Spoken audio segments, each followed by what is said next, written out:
If you're ambitious, sometimes it can feel challenging knowing how to connect with others who don't share your ambition. You may also wonder how to maintain healthy relationships when you work more than the average person and, well, you like working that much. Today I connected with Stefanos Sifandos, who is a relationship expert with an extensive background in psychology, philosophy, and ecology, to explore the delicate dance between ambition and connection. In this conversation, you're going to hear why Stefanos believes that most people's ambition, especially when it's really, really high, it's that ambition that's at any cost ambition. It is a compensatory strategy to avoid the pain that doesn't want to be felt. Lord Jesus. and how. If you need someone else to be passionate about your passion, then is it really your passion? Lord Jesus. So if you're curious how you can stay the course to build something great while still having friends and a love life, this episode is for you. This, my friends, is Stefanos Sifandos.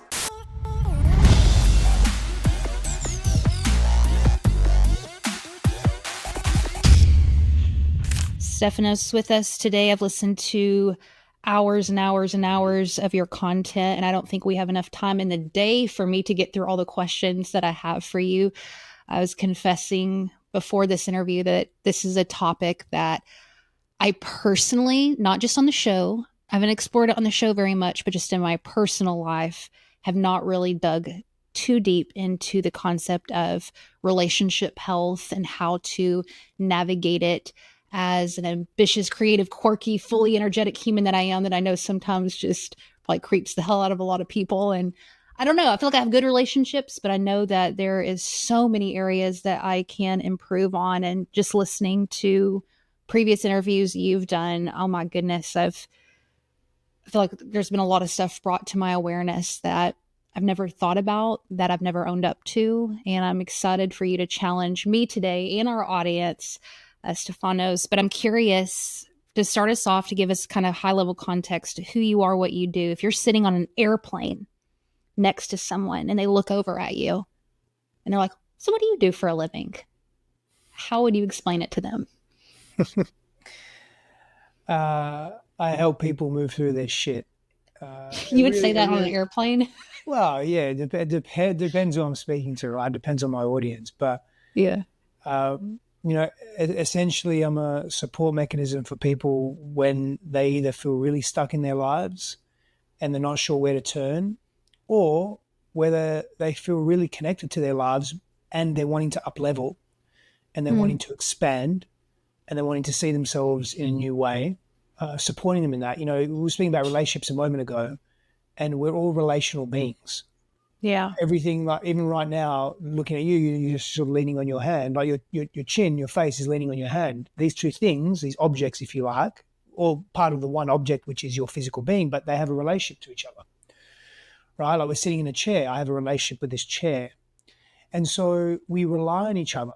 One of the reasons I think we've evolved in this world in the way that we have, and the intellect that we have, collective and individual, is, some will say it's the discovery of hallucinogenics and psychotropic substances, and others would say it's meat and eating meat, cooked meat, then it's fire, and it's all these things that have helped evolve us, right? One of the key components to that evolution of us is the way that we relate to each other, and the socialization and the caring for each other and the supporting each other. And a very simple example of that is, we wherever you look in the world, there are specialists. And when we have an issue that is related to that specialty, if we have or lack awareness in that space, we go to a specialist. And so I'm not saying that I'm a specialist in relationships or the mind. I just spend a lot of time there. I pay a lot of attention to it, something that I'm deeply fascinated by. And I'm constantly learning. It's always one of those things that the more you know, the less you know, and the more doors that you open, the more doors open. Right. And that's one of the reasons, because relationships in the mind and our interactions are so complex. One of the reasons why we avoid it, and we don't really teach it. We're not really shown how to be effective and healthy in relating to the things that we love the most and the things that matter most to us. Our purpose, our vision, our creativity, the people in our lives, our past hurts that we repress and suppress. And there's this intricate web of connection that is at every turn in our consciousness and in our lives. Yet we don't pay that much attention to it. I'm a big believer of making the unknown known and the unconscious conscious, especially the parts that matter. And when we do that, we make that aspect of our lives tangible. And if it's tangible, we can work with it, we can play with it, we can mold it, we can direct it, we can be with it in more effective, in more grounded and more beautiful ways, right? And you can use a combination of really grounded scientific language and poetic language as well, because we're all those things. So if I'm sitting someone next to someone on a plane, I'm going to gauge the kind of person that they are, and then I'll share with them, what it is that I quote unquote do for a living, And if I have to be really granular, I coach people and I consult, because when we're talking living, we're talking how do you make your money. And the main way that I make my money, yes, I invest money and I invest in businesses and as an LP and other ways as well. But I consult and I coach in a one-on-one capacity, couples. I really, as I shared at the beginning, I help people navigate the area of life that is most challenging to them or where they need most attention. That doesn't have to be necessarily framed in the negative. You know how there's the thing and there's the thing underneath the thing. So when I think about the thing and when it comes to building something, going against the grain, we use the term, unconventional a lot around here, beating a new path, so forth. It seems as though the thing, the issue is that as somebody who's outside of the box and trying to do something that they've never seen done before in their lives, their personal lives. The thing that we think it is like people just don't understand me, or my partner doesn't get me, my friends don't get me. It's just because I'm choosing to live such a different life, and this is just a part of it. But I feel like there's a thing probably underneath the thing, right? That we think that it's just because we're so different and we have different goals and dreams than quote normal people.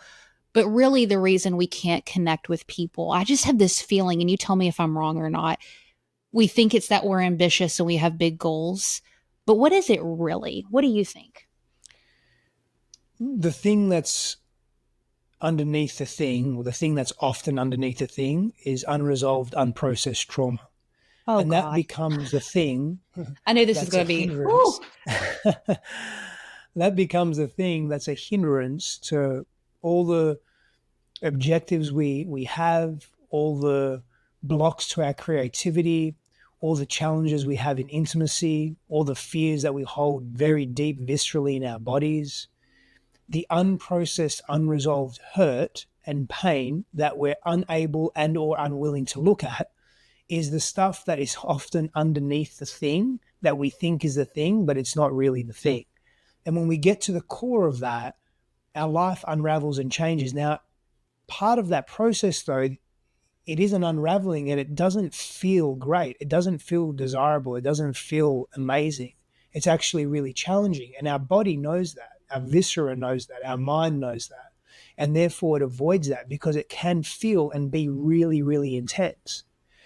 But like the buffalo that huddle together and move through the eye of the storm, into the eye of the storm to get through it faster, we similarly need to face our stuff. And when I'm talking about the unresolved, unprocessed trauma or pain or hurt, I'm speaking to the stuff that's almost like the original wound or the original hurt where all our lives really sprouted from that. Mm-hmm. And let me be clear on something. It's not just sprouting from pain or difficulty or challenge. It's sprouting from intensity. However that intensity is interpreted by the nervous system. And that can be in the positive or the negative, but usually it's in the negative. And that's what sort of frames us to be defensive and protective. And we go and we live from that place. Example, most people's ambition, especially when it's really, really high and really big, and it's that ambition that's at any cost ambition. It is a compensatory strategy to avoid the pain that doesn't want to be felt. Lord Jesus. The greater the pain, the greater the pleasure required to mitigate the pain. And it happens in different ways. Alcohol, drugs, sex, food. We're talking physiological, psychological, relational, social pleasure, right? Being seen in a particular way, climbing the corporate ladder, being deeply, deeply creative. Now, it serves multiple roles. It doesn't just serve, it's not just a negative, it's not just a bad thing that you're compensating. It also is an expression and a release valve. It's also a way that your artistry in the world, whatever that looks like, has been created and developed. But my wife gives this example of, you've got a thin gold chain and it's all knotted up, and you start undoing the knots, but nothing's really happening. But then you find that one knot, and every other knot from that original knot just unravels. That's almost like what trauma is, and pain that isn't dealt with. You've got to get to the core of it, because often that's where physiologically it imprints, neurologically it imprints, psychologically and relationally it imprints so strongly that it tells us, hey, we can't experience that again. That's way too much. It will imprint in our bodies and in our being so strongly that anything that resembles those pains or that pain that we experience, even if it's unconscious, even if it's not super acute or chronic or obvious, our bodies will be in avoidance of that thing. And that becomes then a habit, neurological, physiological, psychological, emotional, relational, and it becomes part of your life. And it's very difficult to see that because you're in it. You cannot see the forest for the trees often.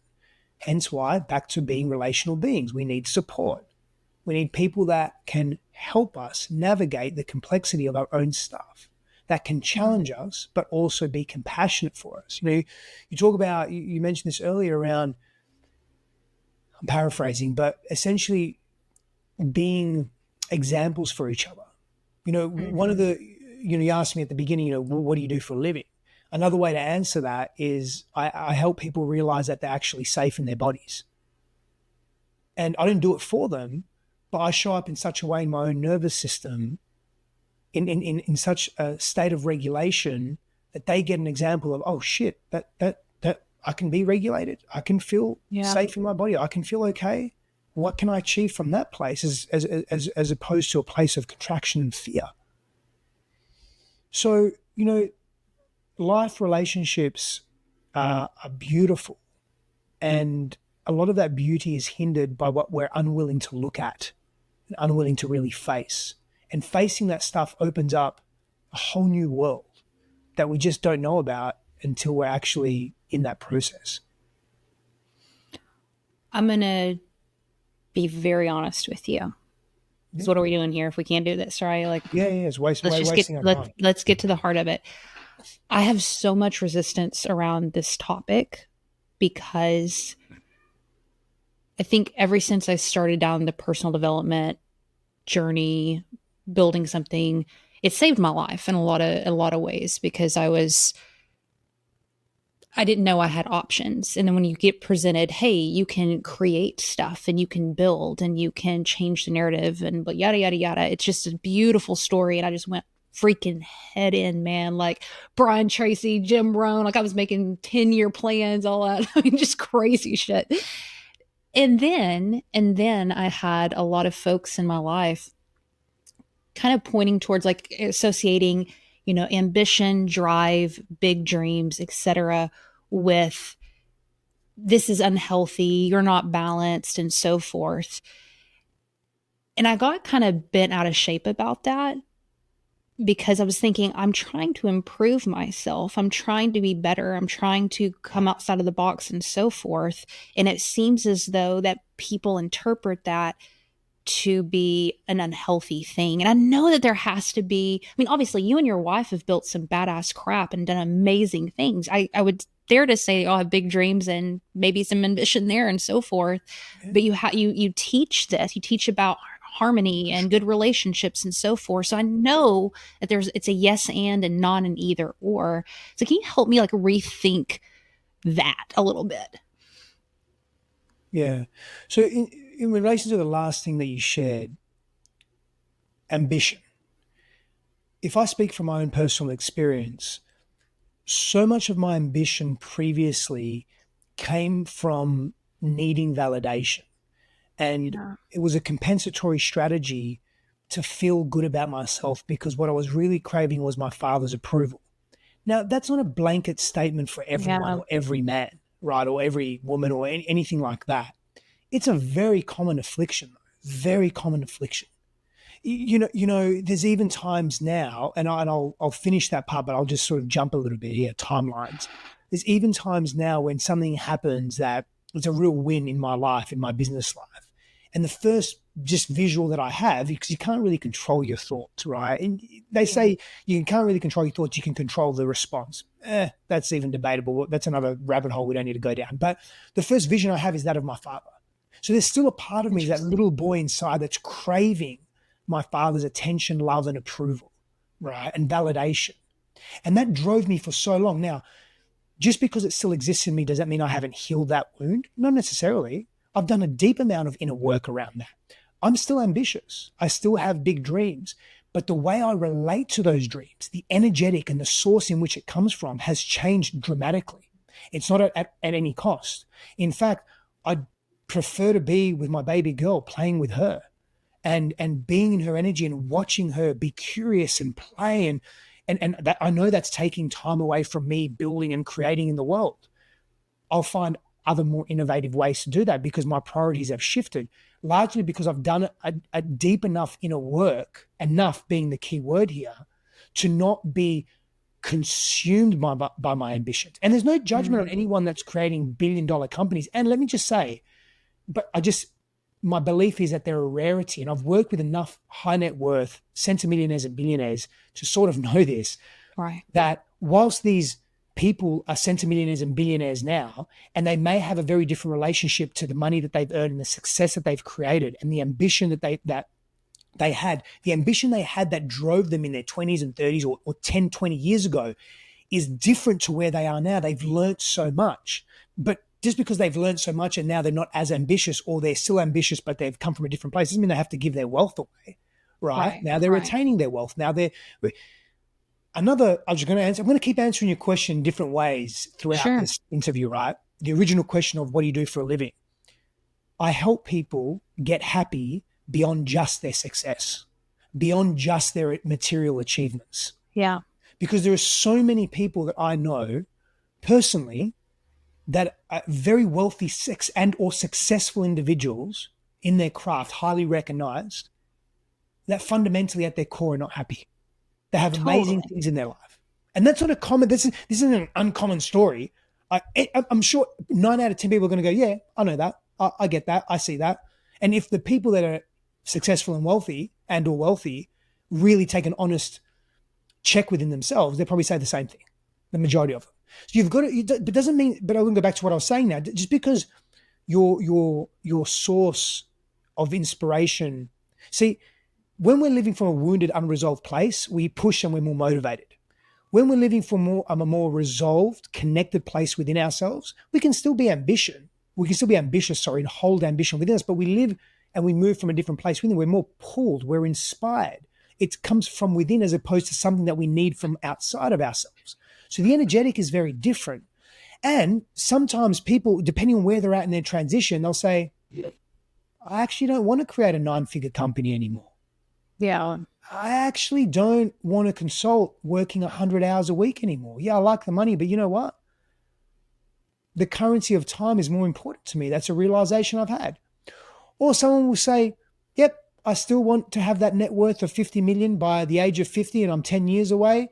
And I still actually want to do that, but I'm going to do it a little differently. And if I don't get there, I'm actually going to be okay with that. And I'm not going to be scared that just because I'm okay with that, I'm accepting, not resigning to it, that it means I'm not going to get there.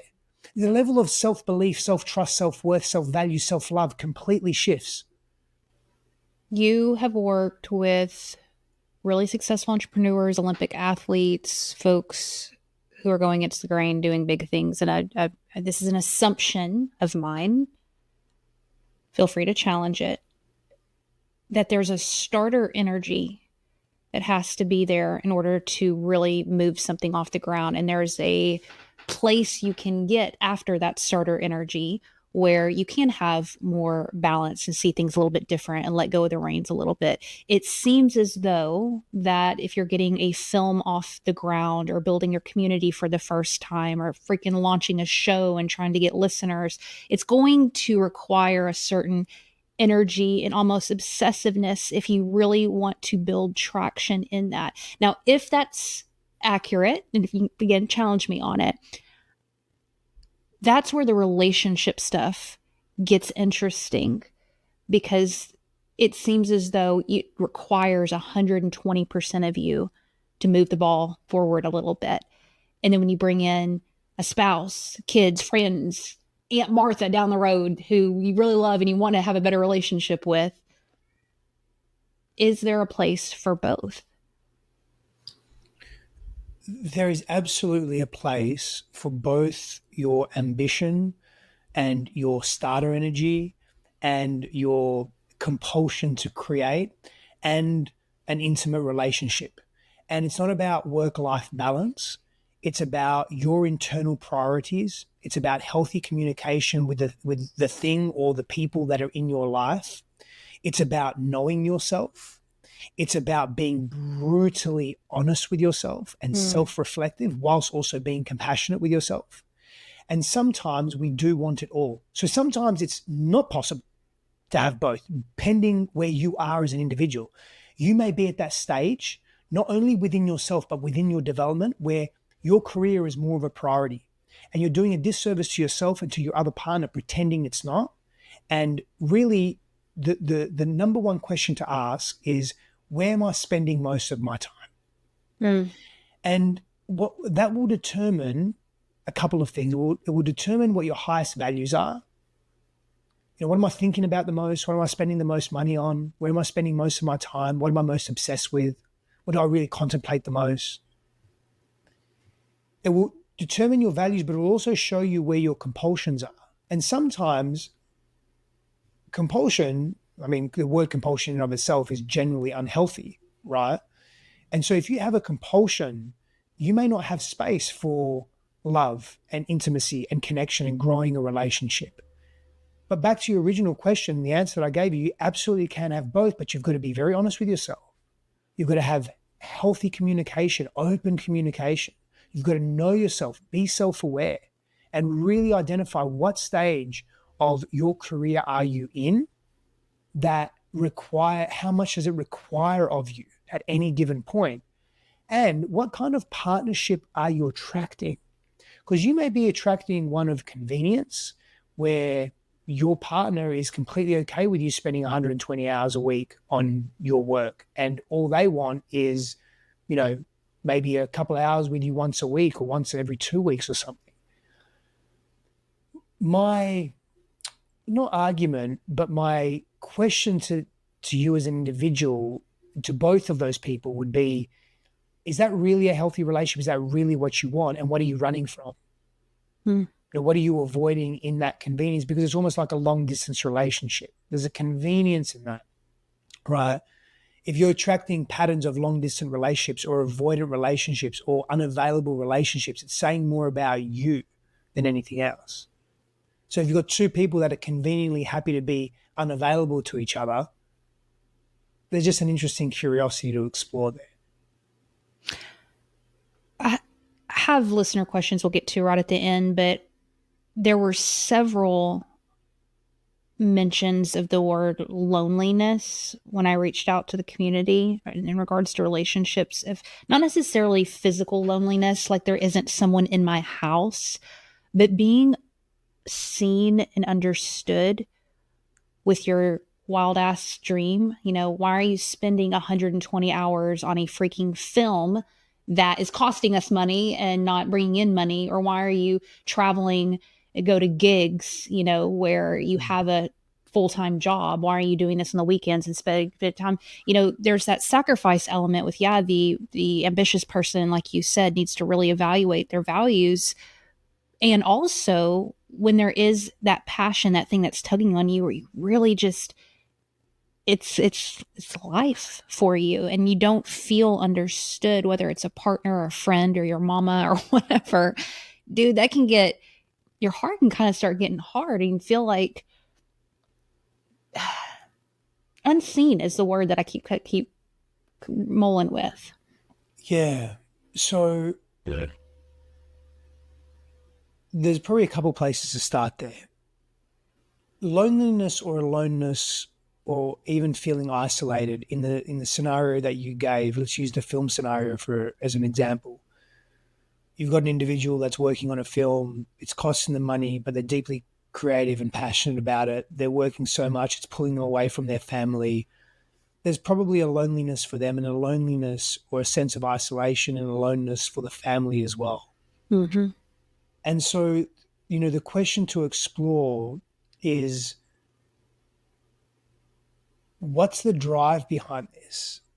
Like, what's really, really the drive behind wanting to put everything in this film? Who am I trying to impress? What am I trying to avoid? What decisions have I made that actually aren't in alignment with who I really want to be? In other words, there's nothing wrong with wanting to spend 120 hours a week on your work. Right. But when you're making a commitment to your family and you're wanting to raise children, what's the point of having children? Again, there's no judgment here. It's more of a question. What's the point of having children if you're going to have other people raise them and you're not going to be present in their life? It's a question to ask. Like, well, what does it mean to you? See, often what happens is people don't like letting other people down. And we have this massive contraction around disappointing people because it impacts our sense of self, our self-worth. And so sometimes people, often actually, will get into relationships when they really don't want to. But they'll do it because, that's what my family wants. That's what society expects of me. The clock's ticking, time's ticking. I'm 40 years old. I should be in a I'm 35, or whatever the number is, whatever the rhetoric is inside, right? The internal dialogue and narrative. And they do things when they don't really want to, when they'd rather just be focused on their creativity. And not all creativity, not all ambition comes from unprocessed, unresolved trauma. In its extremes, chances are it does. And so people just need to get honest with each other. That's really the formula. Is sit down with self, create some space, and get really fucking honest. What do I want? What do I really, really want? That's probably the better question to ask. Not what's driving me, but what do I really, really want? People are scared to be honest because it's going to often let someone down, either themselves or someone else, and they can't manage it. They can't, quote unquote, balance it. They don't know how to. And that's another affliction of extreme behavior, of compulsion and addictive behavior as well, of avoidant behavior, of compensatory behavior, where you can't create a homeostasis, like I've got to be all in, there's no other option. No, there actually are other options. And when you look out to nature, which we mimic nature in so many different ways, we are nature. A tree, we're talking about, if you're looking at the bell curve, right? Most trees are not going to do well in extreme heats. Obviously some do, and over time they adapt. E.g. a cactus. It's not a tree technically, but it's a plant, right? But most trees are not going to do well in extreme weather, and they're not going to do well in really hot or really cold weather. There's that Goldilocks effect, right? Just right. Yeah. And we often are unable to attain that for ourselves because there's something, you ask what's underneath the thing that's underneath, because often there's something underneath that is screaming to us low self-worth. And if you do this thing, for whatever reason, we've just created in our heads that if we do this thing, i.e. work on this film, create it, make it a hit, whatever, then we'll be redeemed and we'll feel enough. It's a sense of not enoughness. And so over time, that just becomes a habit and a pattern, and it's very difficult to break. And we think that if we do that thing, then now we're going to be enough. But that's often not true. What helps us be enough is healing the wound that caused the sense of I'm not enough. What are some warning signs for this? I'm sorry, I didn't mean to interrupt you. I'm getting excited. I'm like, what? What are like warning signs for this though? How does someone who's running after something and people in their life don't understand know the difference between, hey, these are maybe people who just aren't my tribe, my community, and I need to, this just aren't my people, versus, this is a you issue. Yeah. The simple, it's difficult to give someone a warning sign because even if you do, you're not going to fucking see it because you're too much in the thick of it. You're just not. I mean, that's true. That's true. You just. I could say a number of different things now, but when you're in your pattern, in your path, in your lane, you're not going to notice it. I'm going to come back to being relational beings. This is why we need people in our lives that are going to hold us to the fire, that are going to they're going to hold us accountable, that are going to challenge us and say, hey, Steph, I'm noticing, like I am part of a couple of men's groups, and actually both of them, but one of them particularly is very deep in the sense that we meet every week for 2 hours, and there's only 6 of us, and we hold ourselves accountable. Now, the caveat is you've got to be honest, otherwise it's difficult to hold each other. But also they are very good, very effective at picking. Picking meaning exploring, asking questions. You've got to proactively surround yourself with people that are going to challenge you, call you forward, but also meet you with compassion and love. Because that's another thing that most people are missing, is to be met with love and care. Yeah. And challenge at the same time. Okay, being met with challenge and strength, but also openness, that's very special. Because most of us, we either experience being reprimanded with very little repair, or we experience being smothered with do what you like. Like the example of that is the young man that was really abused by his father and then becomes a father and is like, well, no boundaries, boundaryless with my kids. I'm not going to lay a finger on them. I'm not going to tell them they're wrong. I'm going to let them do whatever they want. And the opposite of that is I'll just do what was done to me. That's the intensity of the reprimanding, right? Like, because we can go either way, like it doesn't, and everywhere in between. And so you need people in your life that bring both firmness, but with love. And that are going to say to you, hey, I've noticed that you're doing A, B, and C. Do you think that's healthy for you? How is that serving you? Because from where I'm standing, it doesn't look like it. Your health is suffering. Your family is suffering. Your relationship with your family is suffering. Your work isn't even that effective. I see that you're moody. And people are like, I'm not moody. I'm fine. I'm this, I'm that. That's what I'm saying. People can't see it until you pull them out of it. But you've got to be proactive and you've got to be willing enough to want feedback from other people. In other words, you've got to begin to dissolve your ego. And not completely, because the ego serves a very pivotal role in our expression as humans. But you've got to begin to dissolve the part that is very resistant to change, and that is scared to reveal their deepest fears and be in shame. And you this is doing your inner work. This is a very long process. It's not a short-term gratification thing. Yeah.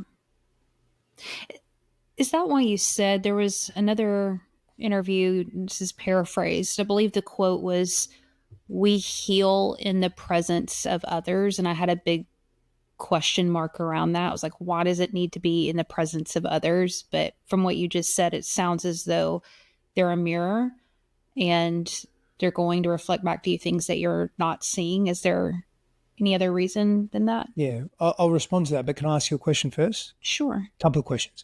So when you ask the question, why do they need to heal in the presence of others? When you tap into asking that question, what's your energy behind it or underneath it? How do you feel when you ask that question? Do you feel, for example, I don't need anyone, I can do it by myself? Or No. Okay, yeah.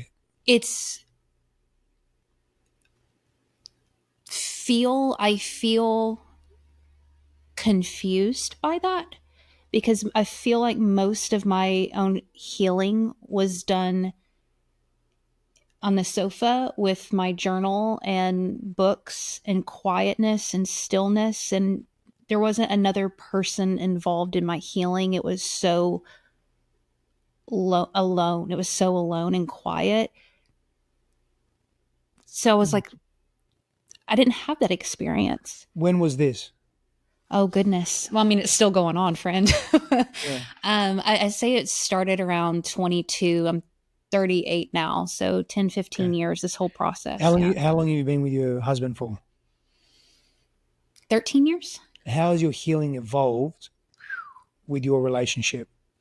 Insane. Yeah. Oh, damn it.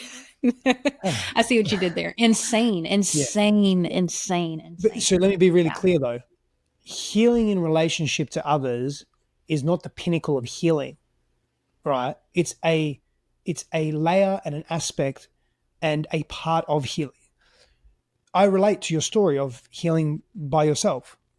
There were many moments in my life, lengthened periods of time, where it was just me with me. But remember, me, are a byproduct of everything we experience internally. We hold that internally. So, you know, when I'm on the couch or on the floor crying and angry and screaming, I'm holding also unconsciously and maybe consciously the energy of my loving grandparents that impacted me so much in healthy ways, as an example, right? Like we carry everything we see within us.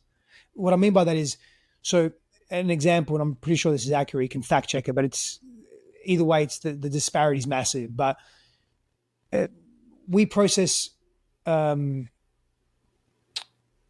think about 1 million bits of information per second through our eyes, right? Yeah.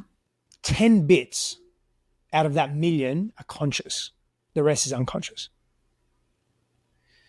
So we're taking everything in, and that's forming who we are.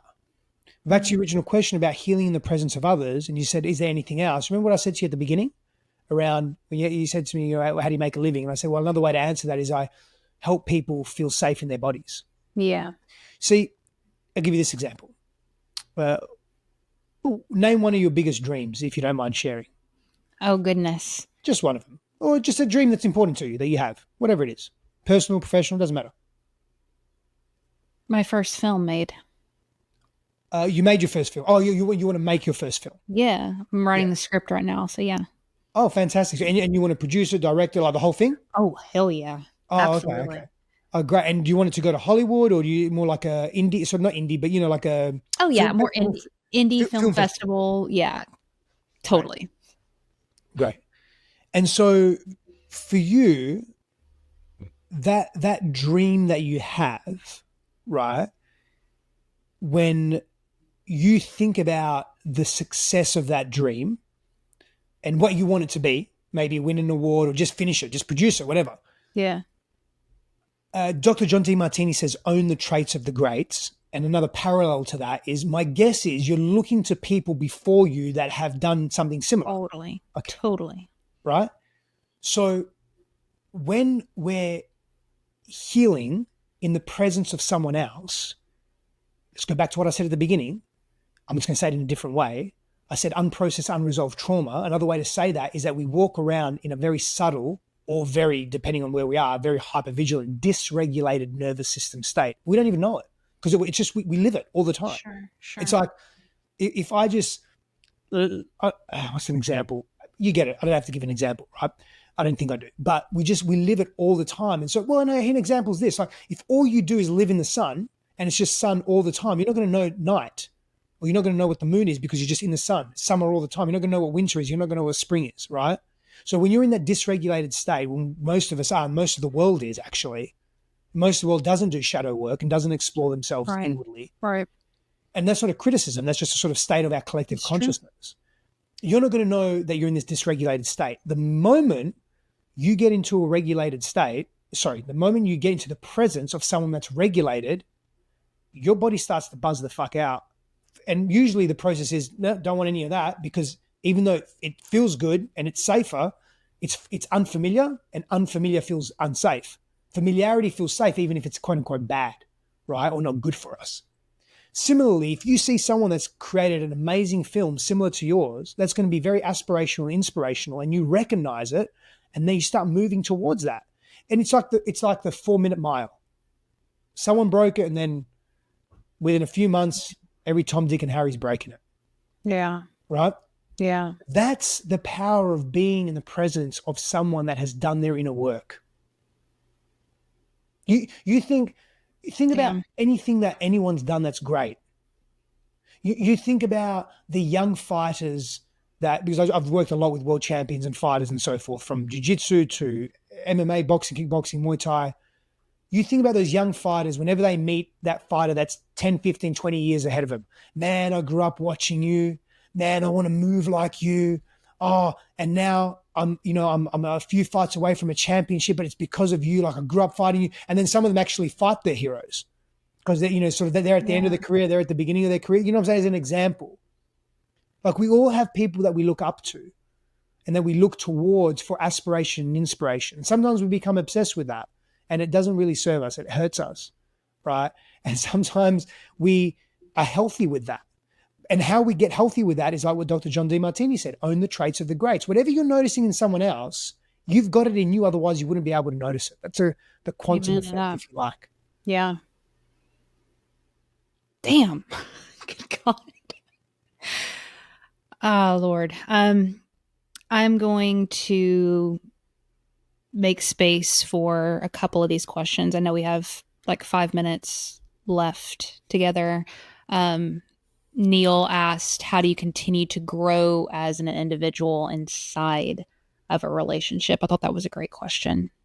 Yeah, just be committed to your own inner work. Don't get lost in the relationship. And if you are getting lost in the relationship, and my guess is that the root of the question is, I'm getting too absorbed by the relationship. Look Right. at your patterns of people pleasing. Look at your patterns of enmeshment. Look at your relationship with your mother as a man, if you're asking that, right? Like, how enmeshed were you or entangled were you with your mother? If you don't understand those terms, you can look them up. Were you parentified?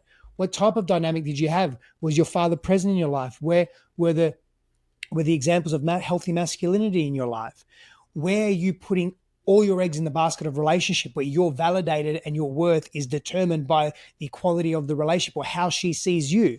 That's your stuff. There you go. It's a great starting point to look at if that's relevant to you. If not, see your own coach, see your own therapist, have your own hobbies, have your own men's group, read your own books, Right. go travel by yourself, and do things together with your partner. Right. Have your own aspirations and dreams. Have your own aspirations and Yeah. dreams. Anonymous. This is anonymous. I think this goes into how you answered Neil's. Is when you start to share something you're really excited about and passionate about, and the other person isn't excited and passionate about it, it's, quote, deflating. So how do you handle situations like that? Well, there's two parts to that. Well, there's probably more than two parts to it, but let's start with two. Firstly, if it's deflating, that's on you. I don't mean to be harsh or rude or anything like that, but the fact that you're feeling deflated means that you're putting a lot of energy and a lot of weight in how that person responds to the thing that you're really excited about. So that's a self-worth thing around you.